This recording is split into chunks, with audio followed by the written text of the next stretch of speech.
Whatever happened to predictability? Coming up tonight, an hour of home improvement. 2 in a row, it's got to be a double take. Can you repeat the question? Nick at Night presents The Nanny.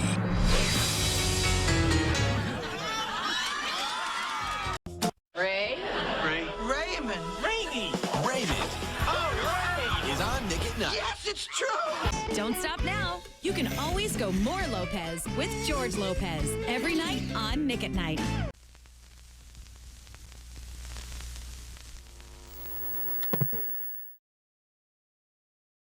If you were a kid in the 2000s, you should remember that come 9 p.m., Nickelodeon would go off air and on would come a new programming block called Nick at Night, where shows like Full House, Family Matters, The Nanny, Friends, Fresh Prince of Bel-Air, George Lopez, Roseanne, and so many more shows predominantly aimed at an older target audience like teenagers and adults can sit down once the little kids were put to bed for the night and enjoy content on their own.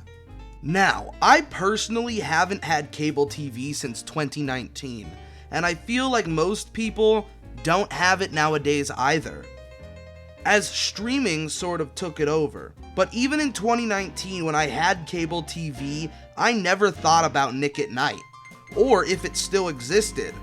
I'll tell you right now, it still did, and still does, right now. However, I do consider it to be a shell of its once amazing self.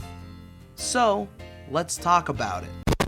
To put things into perspective, I was born August 19th, 1999, and Nick at Night was born July 1st, 1984, which makes Nick at Night 38 years old. It's been existent my entire life, and more. So there was a lot of Nick at Night that I personally missed, and because of that, I won't be speaking on that time of the channel, mainly because I can't. I have no recollection of it. I will say, however, when the channel first aired in 1984, the shows that premiered were Dennis the Menace, The Donna Reed Show, Turkey Television, and Route 66, none of which I have ever seen in my entire life. The time of Nick at Night that I remember begins in 2004. I was 5 years old. My older brother and I shared a room, which was SpongeBob themed, thanks to me. And on a TV in our room, we hooked a cable box up, so during the day I can watch TV and play with my toys without dragging everything down to our living room. Turns out that was a mistake to leave a working TV in the room with me at all times. I remembered waking up in the middle of the night and turning the TV on, only to not fall back to bed, having watched classics like Cheers, The Cosby Show, Fresh Prince of Bel-Air, Roseanne, and of course my favorite, Full House. And this wasn't just once or twice. I mean, my parents had to take the cable away from my room because I was sleeping during school at just 5 years old, getting letters sent home. That didn't stop me either. I was an adventurous, determined 5-year-old. As soon as I learned my parents fell asleep, I'd sneak downstairs and watch TV in the living room at night. Eventually, my mom told me I seriously had to sleep, and over time, I stepped away from watching Nick at Night. But in 2009, when I turned 10 years old, I was given a super loose bedtime, so I got away with staying up extremely late. However, by 2009, a lot of what was on Nick at Night had changed. Not everything, but most had left. Cheers was long gone. The Cosby Show only had 1 year left on Nick at Night. Roseanne was out the door. Fresh Prince was gone. It later returned years later in 2014, but still, for now, it was gone. Luckily, Full House was in it to win it, and along with Full House came a new era of Nick at Night. First off, the Nick at Night logo change in 2009 was, in my opinion, a major L on Nick's behalf. I loved this weird half-splat Nick at Night logo, and in its place, we got this monstrosity. Anyways, back to the shows at that time. Full House remained a staple for me, but now I was introduced to classics like George Lopez, Everybody Hates Chris, Family Matters, Home Improvement, Malcolm in the Middle, My Wife and Kids, The Nanny, and of course, dear God, of course, let's not forget the Nick at Nite original series, Glenn Martin DDS. Guys, if you remember this freak show of a series, you and I are gonna get along just fine. I would get nightmares of this show. Now, mind you, this used to come on right after SpongeBob. To go from that to Glenn Martin DDS is wild. And looking it up on Wikipedia, it's funny, because I guess I wasn't the only one that found it weird, because parents complained and the show was banned to the 10:30 p.m. slot time, and after 2 seasons, it was trashed. But my eyes were already damaged for having watched this travesty. I would say 2009 was the beginning of the end for Nick at Nite's dominating TV run. Now I say that because between 2009 and 2013, Nick at Nite also acquired shows like Married with Children, That 70s Show, Friends, New Adventures of Old Christine, and Yes Dear, along with more Nick at Nite originals like See Dad Run, Wendell and Vinny, and Instant Mom. But by the end of 2013, Wendell and Vinny was already canceled, and shows that Nick at Nite acquired over the years had come and gone, leaving the network with shows like See Dad Run and Instant Mom to pick up slack, and really, it wasn't working. Of course, the network still had Full House and George Lopez, but seriously, the network was starting to lack diversity. My Wife and Kids and That 70s Show still aired, but by 2014, Nick at Nite was shaking in its boots. 2015 began and Nick at Nite's once massive catalog was down to slim pickings. Again, classics like Full House, George Lopez, and Friends were still there, but so many great shows came and went.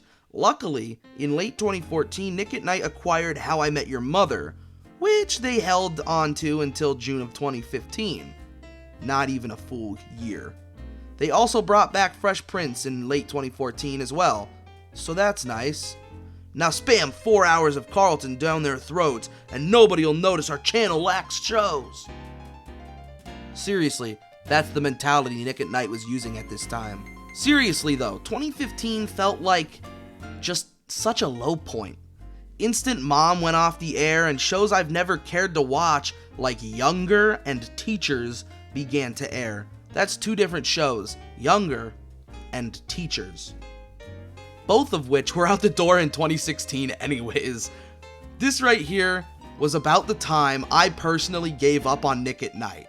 All it was reruns of shows I'd now been watching for almost a decade, if not longer. So 2015 was when I last watched Nick at Nite. I feel like I was early too, as in 2016 Nick at Nite had an availability in 92 million homes across North America.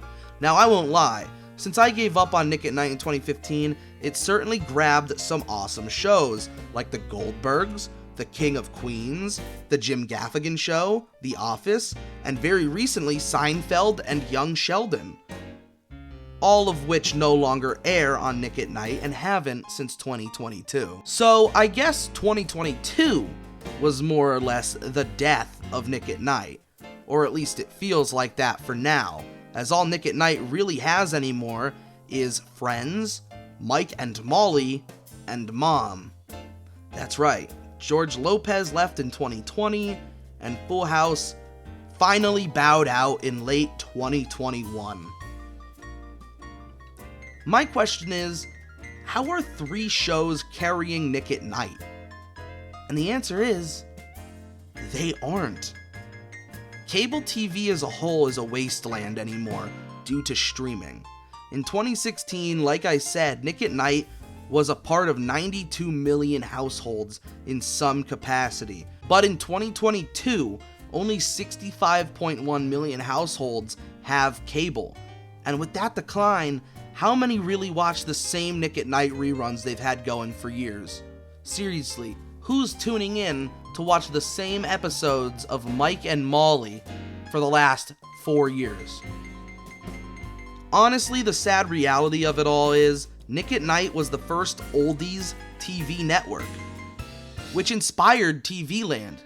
Seriously, the cable TV network TV Land was a spin-off of Nick at Nite.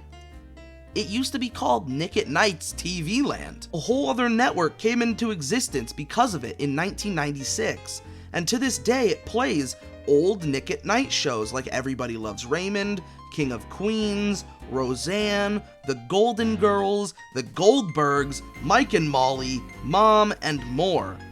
So really, why even try to compete if TV Land is a 24-hour service that's doing exactly, if not better, than what Nick at Nite is doing? Honestly, at this point, cable TV is dying. I personally love having my things on physical media, whether it's DVDs or Blu-rays, but in the case of cable TV, streaming is better. I personally say let Nick at Nite either die and run Nick all night, 24 hours a day, or bring Teen Nick, an old Nickelodeon block, back for the overnight hours. Who am I kidding? Even Teen Nick, the channel, sucks ever since Paramount Plus came into play. All Teen Nick airs are reruns of Henry Danger, Young Dylan, Danger Force, and NFL Slime Time, which is actually more pathetic than the Nick at Nite lineup right now. Who knows what's in store for the future of Nick at Nite? Maybe it'll return to its glory days somehow. I, however, feel as if it's only a matter of time before we say goodbye to the once amazing time block so many of us loved and remember. Let me know your thoughts on Nick at Nite. When did you last tune in to watch this channel? Do you still watch it? And if you enjoyed today's video, make sure to leave a like below and subscribe for more content just like this. Angie, please.